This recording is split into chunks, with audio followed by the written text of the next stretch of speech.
Fall is here, and that means it's a great time for any seeding projects you might have. So you might have a few different seeding projects. It could be that because of some summer drought or grubs, you might have areas of your lawn that are looking pretty bare. You might have some spots, maybe small, that need to be reseeded here and there for, again, whatever reason you might have had throughout the summer. In my case, they came through the neighborhood and put in another cable line. So they dug up different areas, and when they put the dirt back, they just kind of lopped it on top there. So kind of my entire way through here, I've got a bunch of different areas where they really dug it up and didn't replace it well. So that'll be what I'll be working on today, especially around these boxes, is all of this area needs to be reseeded. So what I'll be working with here today is, so I've got my grass seed. So I'm going to be planting a stadium mix, which is a Kentucky bluegrass mix. This is going to look really well in my yard. I've got a bag of topsoil. So you don't necessarily need topsoil when you're going to be doing any seeding projects. However, seed to soil contact is very important. And if you look at kind of what the area they dug up here, you'll see that this, I guess I wouldn't even call it soil here, it's more kind of a clay, is that when they put back any dirt that they might have found, they didn't necessarily put back the topsoil. So you can see there's rocks, it's hard, it's clay. So what I'm going to do here is I'm going to make sure that I put about a ½ inch layer of topsoil over any seed that I'm seeding. So, but if you have a good layer of topsoil, you can rake your seed in. So I've got a rake here. And you just want to make sure that you have seed to soil contact and about 1/4 to a ½ inch of soil on top of your seed. So I've got the topsoil here today. You might not need it for your project. I'll be using our BioChar DG.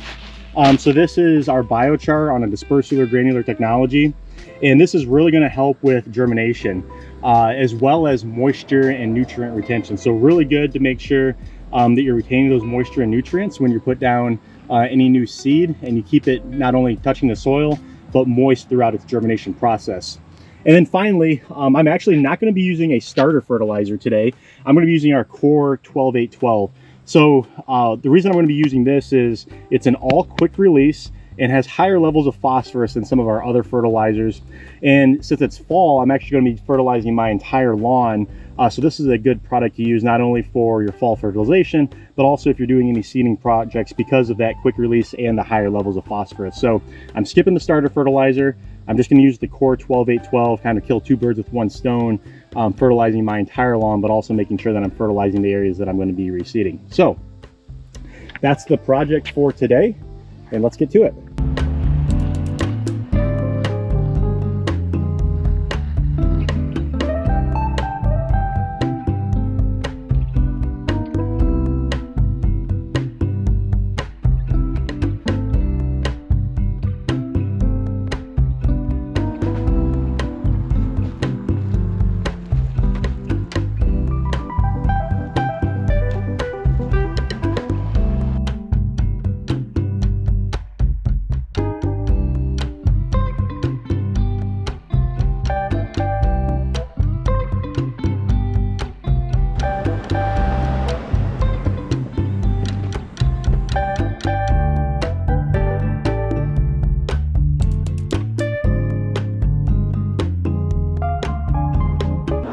So next I'm going to apply the biochar. So what's great about the biochar is that it's on our DG technology. So you can work it into the soil if you want to, but you don't need to, because when you water, and you're going to water a lot when you're trying to start new grass, that will break down the particle and work itself into the soil. So I've got my seed down, I put 1/4 to a ½ inch of topsoil on.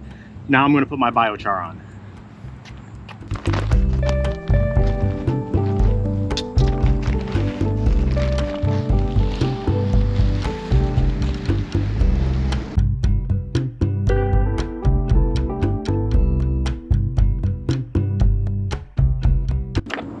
So we often get asked, how much biochar should I apply?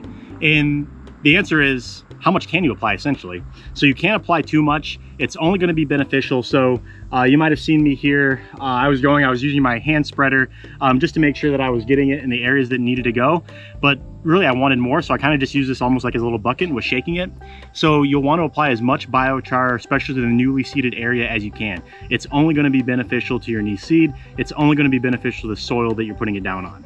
So finally, the last thing we're going to have to do is fertilize. I've got a couple more areas that I need to reseed first, so I'm going to do those because I'm going to fertilize my entire yard. So you'll see me doing some of those other areas, and then at the very end I'm going to use my broadcast spreader to do my whole yard from a fertilizer standpoint.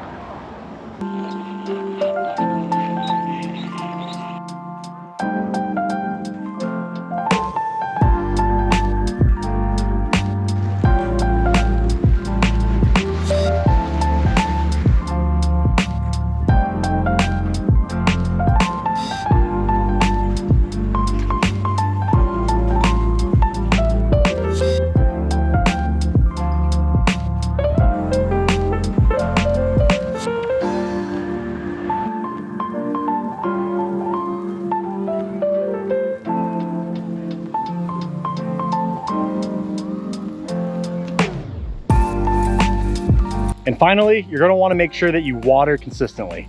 So on top of the deep watering that I do 2 to 3 times a week, I'm going to add a daily lighter watering just to make sure that the seed stays moist. You want to make sure that it stays moist during the germination process.